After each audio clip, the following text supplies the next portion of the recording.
here with us. Working day, Friday afternoon. We really, really appreciate that you can join us.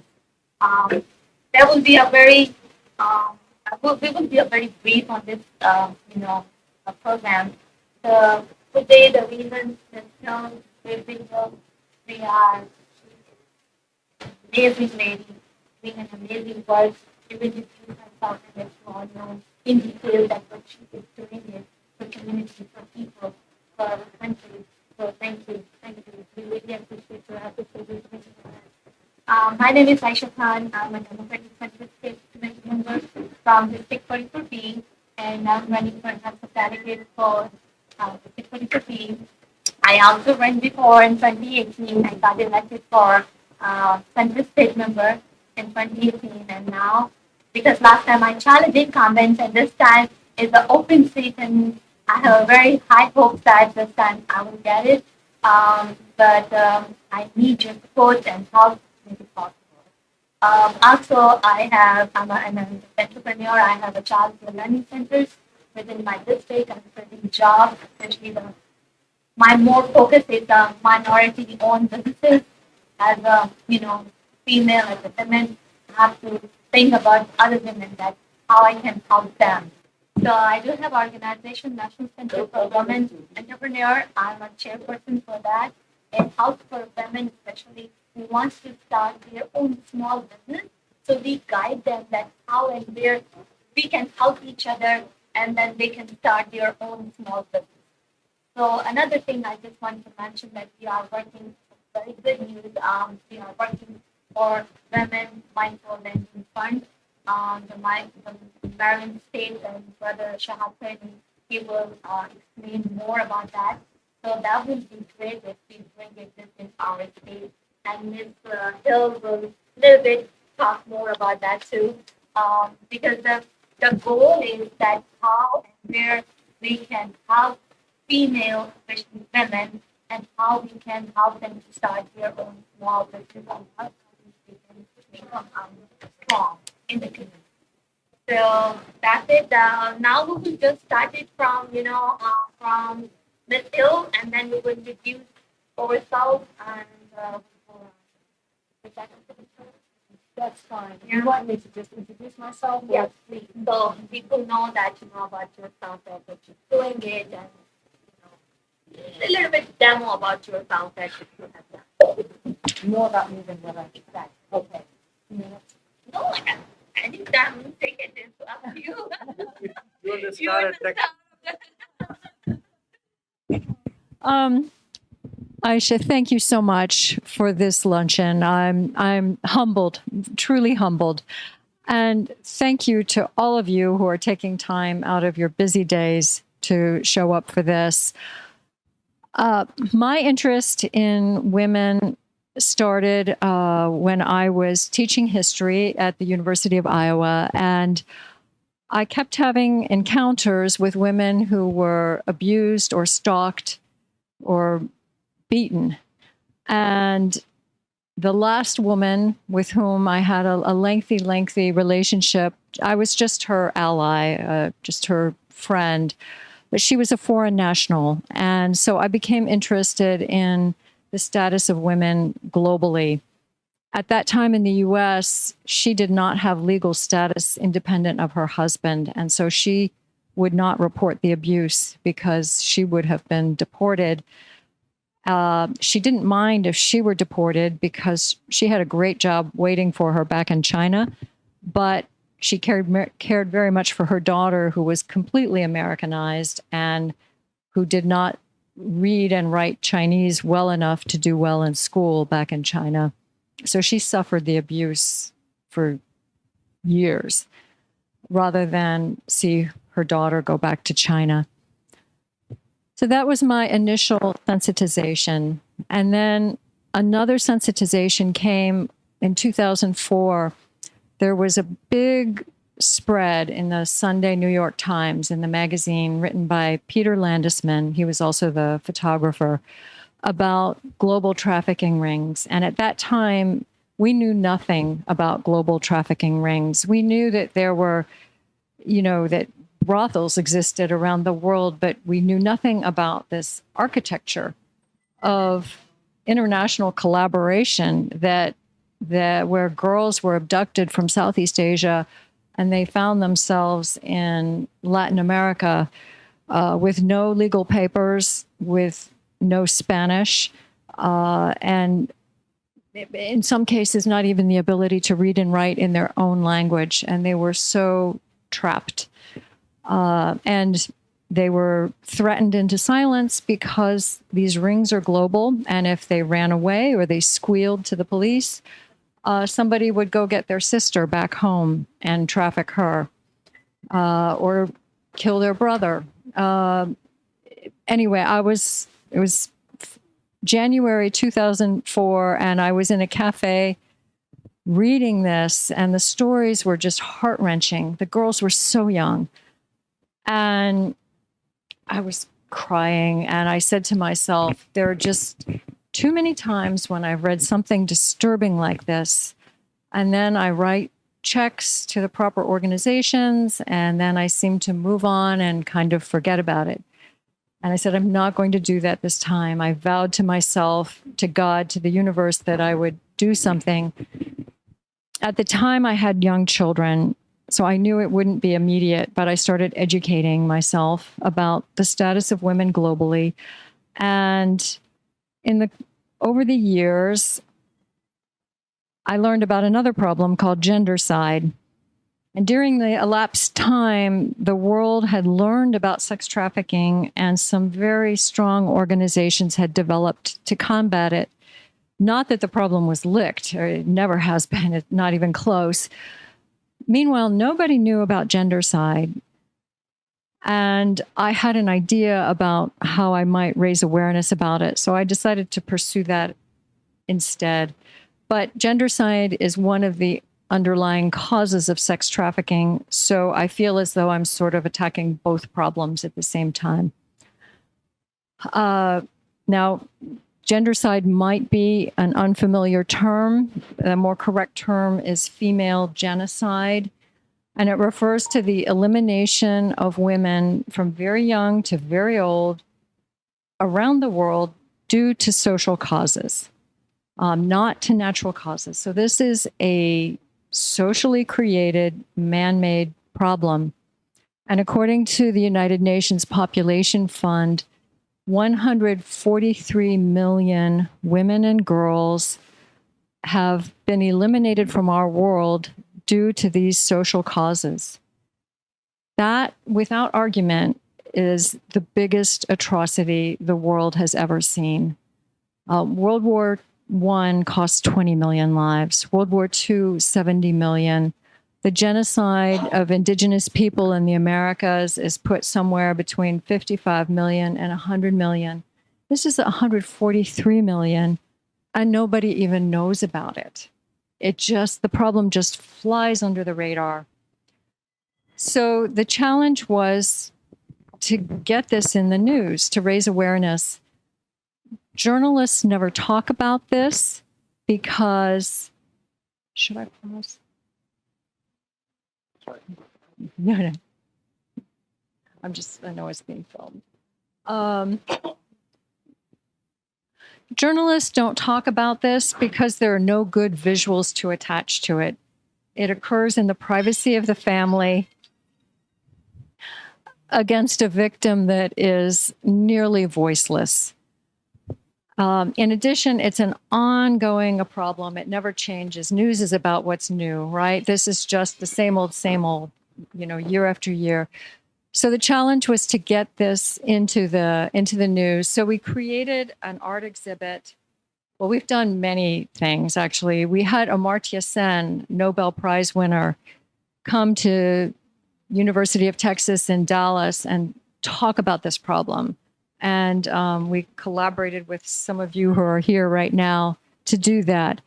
He was the one who actually discovered that women were being eliminated on this scale. Until his work, nobody knew that. And he demonstrated that discrimination against women and oppression of women doesn't just make their lives difficult, it is lethal, and it makes a measurable dent in the female population, 3.7%. So that was one project. You know, we do lots of others, but the other big one was an art exhibit that demonstrated the scale of the problem in a visually powerful way. So we used baby booties to represent the missing women and girls. Each pair represents 10,000, not 1,000, 10,000.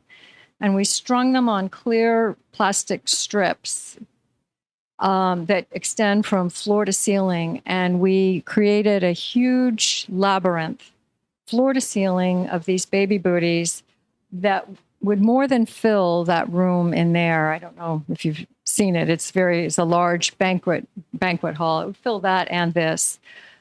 Floor to ceiling with baby booties, so dense you can't see out. And that is the scale of the problem. But we were able to attract the media. And through that event alone, we reached 2.5 million people because we got international media attention. So, I mean, I could go on forever and ever, but I think I need to stop talking. You're more than welcome. Hello, everyone. My name is Ruben Amaya, and thank you for that being so informative. I think on a state level, there's so much that we can do to mitigate sex trafficking and human trafficking. Because when we look on a federal level, it's very slow, as I'm sure you know. And so states can be the role model to mitigate that, but also provide education in our schools about the issues. So thank you very much for that. Very informative. Yes, hi, everyone. My name is Valencia Skeeters. I'm a member of BCLC, and I also have a nonprofit organization for domestic violence. So I commend you for the work that you are doing. Thank you. My organization is called WENT, and WENT stands for Women Entering New Territory. It is so dear to my heart because I'm a survivor, and I know how difficult it is to escape that dark place.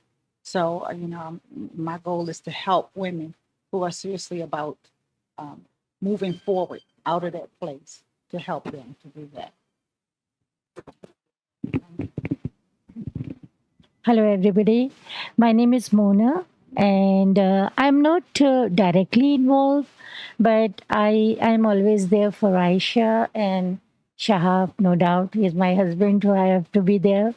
So I am involved in the group of that entrepreneur from the very beginning, and we try to help and try our best to do something good for women. So I'm really interested in that. And whenever they need me, I'm there, especially for Aisha. She is a good friend, and she's really doing a good job. So that's... Thank you. My name is Shahab Karni, and Aisha, just to pick up on whatever you just mentioned about the state-supported entrepreneur fund for women, small business women entrepreneurs. So yes, in the state of Maryland, or in fact, combining Virginia, in the DMV area, we're trying to have this pilot initiative, and Aisha is leading that effort so that can be duplicated in other states as well. If you remember, Beverly, we have been in conversation. So thank you for coming all the way from Texas for the Kashmir conference. But this was a blessing that you were able to come this afternoon. I know we are under a lot of time strains, but we are honored and humbled that you're. Thank you. This is Akbar Chaudhry. I am a small businessman from Virginia. I am part of the NAPA, National Association of Pakistani American, which building political power of Pakistani community with a strong relationship with the member of Congress. Thank you.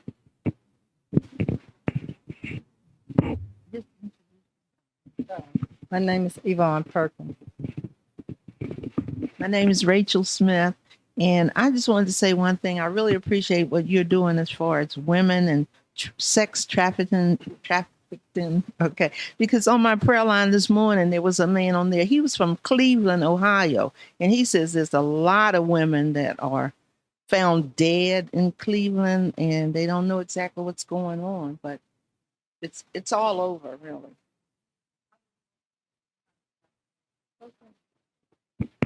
Hi, my name is Lucy Tyson. I was invited by my neighbor, Rachel. My name is Raja Muzaffar. I'm from Kashmir and board director of the Kashmir Global Council. I will just hold a conference on Kashmir. Yeah, I'm from Texas. Yeah, thank you. Yeah.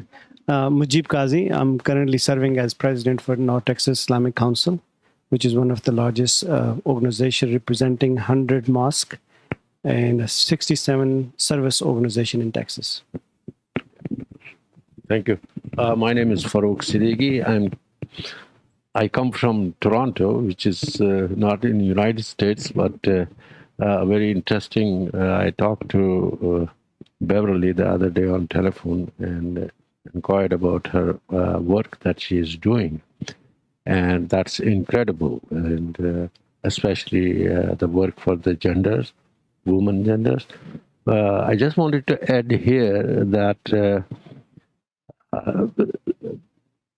I was the other day, the last month in Athens. There was a forum of democracies which they conducted. There were very brilliant people there.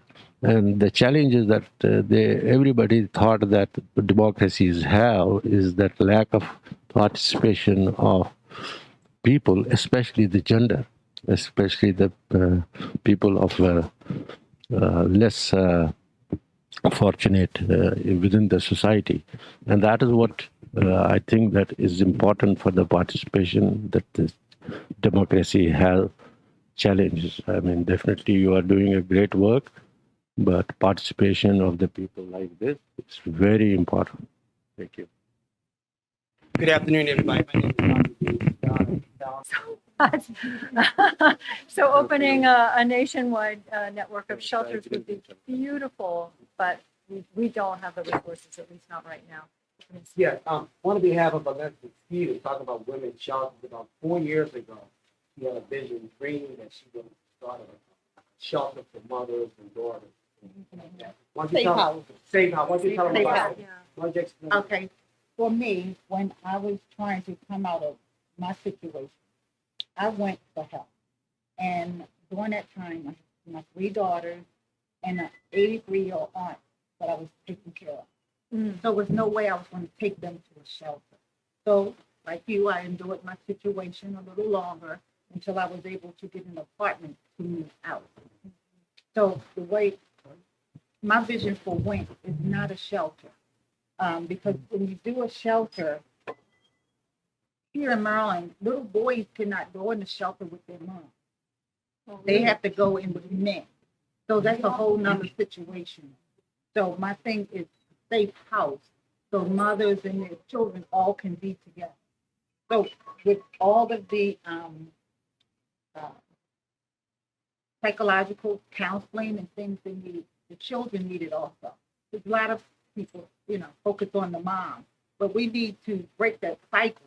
In order to do so, we have to help our children mentally understand that what they witnessed and things they heard is not the way it should be. So they won't repeat what they've witnessed. Because, children learn from behavior.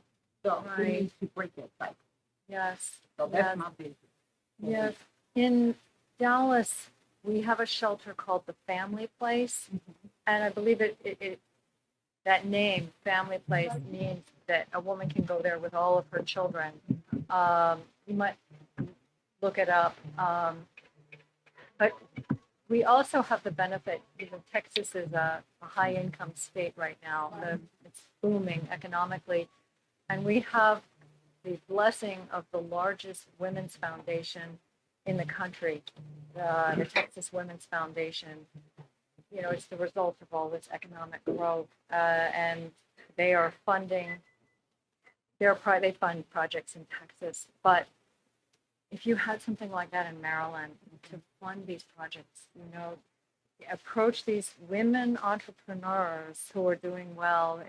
In Texas, they're the ones who are funding it. It's mostly female entrepreneurs who have done very, very well, or they're CEOs or CFOs, that kind of thing, and they are giving huge sums of money to fund projects exactly like that. I'm sure this has occurred to you before, but that's how it's getting done in Texas right now. Yeah, yes. Also, with the mention of she was at grocery store, at the bank, we had like a shoe box for women. Yes, fundraiser. We did a fundraiser, shoe buy, to raise money. And what we did, we went to different businesses in the Randallstown area, and we asked if they would support us by giving our little flyer where we were going to be on certain days, where they could come and donate shoes. And what we partnered with a company that purchased those shoes from us. So that would help support us in building funds for my organization. So that's a great idea. What was the company that purchased the shoes? I have to look. I can remember off the top of my head. I've been in so many things trying to figure out how to raise money and also put my board together. I had a board, but different situations occurred. People got sick, and the pandemic came, so now I'm putting everything back on. And part of it too is I think the government plays a big role in that. And like you said, like people don't want to go to a shelter, so the government should be able to provide affordable housing for victims. Making sure that we hold health insurance companies accountable, because when you want that psychological help or counseling, some consider it as a pre-existing condition, so you can't even get the medical help you need. But also a consensus in language in our criminal justice system. Most of cops and other criminal justice people don't even know what domestic violence looks like, because there's many forms of it. There's situational couple violence, intimate terrorism, domestic abuse, technology abuse, emotional abuse, coercive control. And like you said, changing that perception away that it's always just the mother, right? Kids go through it. Husbands go through it.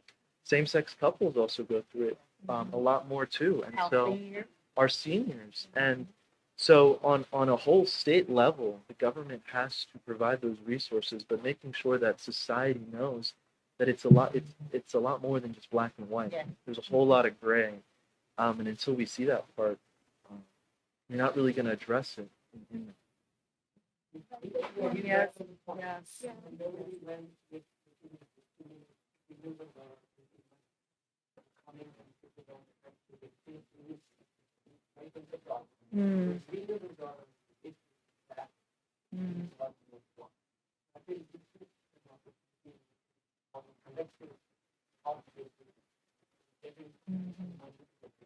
Yes. Yes. Yeah. Sometimes we don't have awareness that there's the state and the government programs are there and we don't know about it. So we can search out and we can contact them, the local government. This is our reason and what you can do it, and then they will always, I have a good experience. They always help me out, like how and where it is. So I'll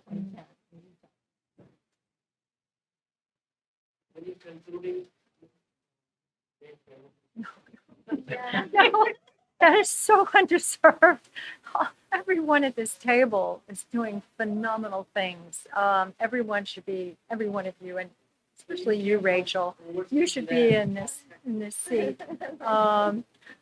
Hats off to you for what you're doing. That is a phenomenal initiative. No, just that we all need to lock arms. We all need to lock arms. I'm here because Raja Sahab